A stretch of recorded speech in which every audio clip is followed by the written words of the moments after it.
Young Turks now has audio, the TYT Audio Network, podcasts of some of your favorite shows and new shows, including one with Nina Turner, former Ohio State Senator. She's going to do We the People with Nina Turner, talking about equality and justice and seeing that through the eyes of regular Americans who are affected by politics and policy. Everybody check it out at tyt.com/audio. An elementary school in Massachusetts is getting quite a bit of attention after parents who were thinking about sending their child there came across a nursery rhyme that would prepare kindergartners for a potential lockdown in response to a shooter. So I'm gonna show you the note that was tweeted by these parents, and it went viral. Now, for those of you who might not be able to read it, it says, lockdown, lockdown, lock the door, shut the lights off, say no more, go behind the desk and hide, wait until it's safe inside, lockdown, lockdown, it's all done, now it's time to have some fun. So again, this was posted in a kindergarten class, and I completely understand why the school, why the teachers would want to do it. This is obviously a serious problem, and how do you communicate this problem, or how do you prepare kindergartners for a potential shooter? But it is a pretty devastating commentary on the state of the country, how schools are dealing and coping with a very real problem. And by the way, the lack of action on a federal level. Betsy DeVos is now the head of a commission that is supposed to respond to these mass shootings. And when asked by Senator Patrick Leahy, will you be looking into the issue of guns? She specifically said with a big smile on her face that they will not address guns. Of course. Yeah. So it's interesting because this is what nursery rhymes are for. Traditionally, in history. Yes. Ring Around the Rosie is about the plague. It is about how to diagnose the symptoms of the plague. Ring around the rosy, you got red ring, pocket full of posy, those are the buboes and the bubonic plague. Ashes, ashes, we all fall down, we die. Yeah. That's it. Jack and Jill went, and just on their face, these nursery rhymes are terrifying. Yeah. Jack and Jill went up the hill to get a pail of water. Then they fall down the hill and they die. Yeah. Like, it is weird. Rockabye Baby. Yes. When the bow breaks. Haunts me.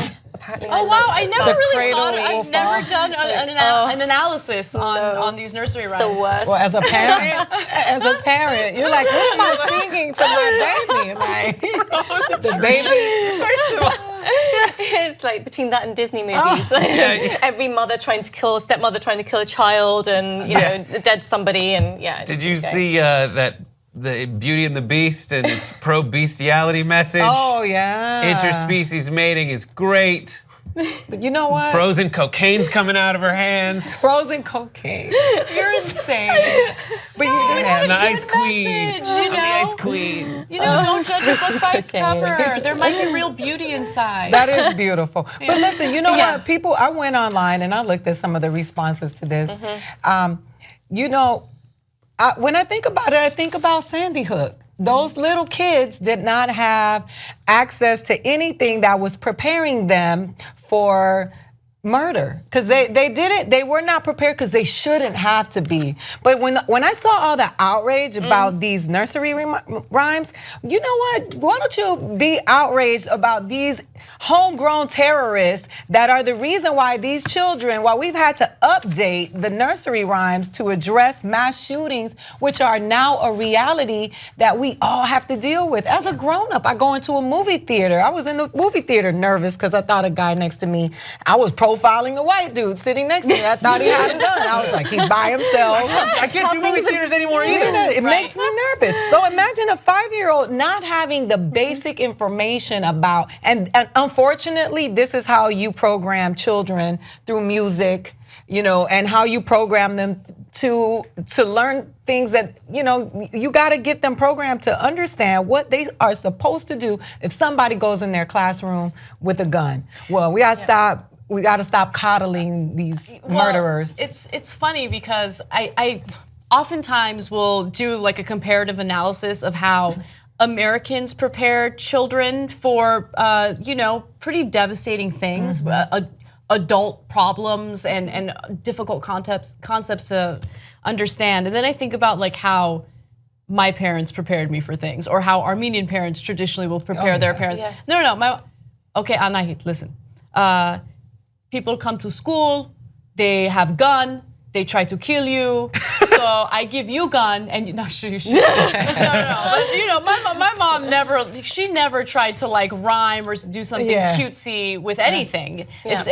If bully come to you, you punch him in the face. Yep. And it's like it's very different. And the thing is, the way that I think American culture handles these situations, it almost kind of, I don't know how to explain it. It's whitewashing is not the right term, but it makes a very serious issue seem less serious. Yeah. That's what I mean to say. Yeah. So when we both grew up in the Los Angeles area, and we had the terrifying experience of an earthquake is the ground which you rely on to be a solid thing.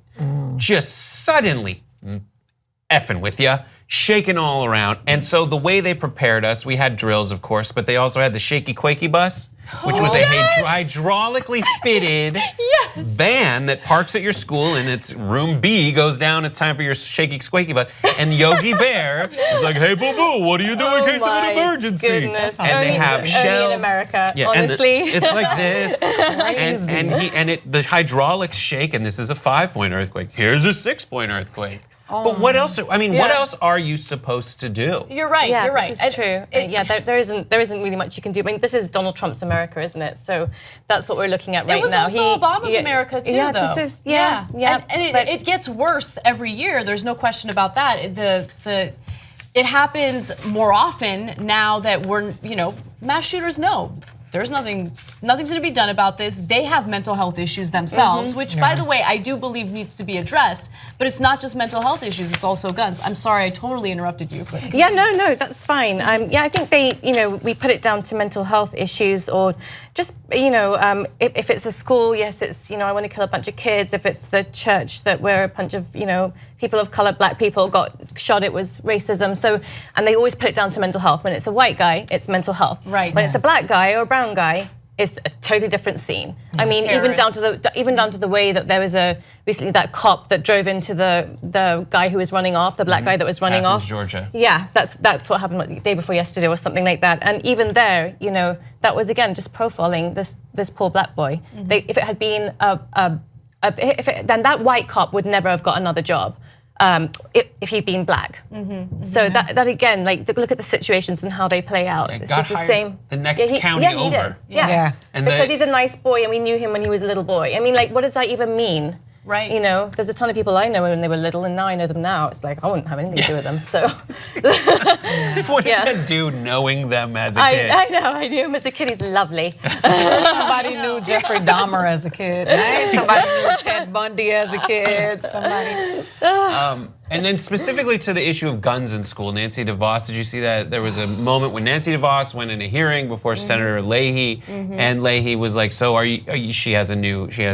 Trump created a task force to study safety in schools. And Leahy's like, so are you gonna study guns as it relates to safety in schools? And she just balked. She's like, oh, no, we're not going, we'll leave the door open. We blah, blah, blah. Well, won't even commit to studying the effects of guns on school safety. By the way, that commission was created immediately after the shooting in Parkland, Florida. Oh, yeah. And so it was created in response to a shooting, and they're refusing to even consider the issue of guns. And it might have something to do with the fact that Betsy DeVos herself is invested in a company that makes parts for military weaponry, i.e. guns, right?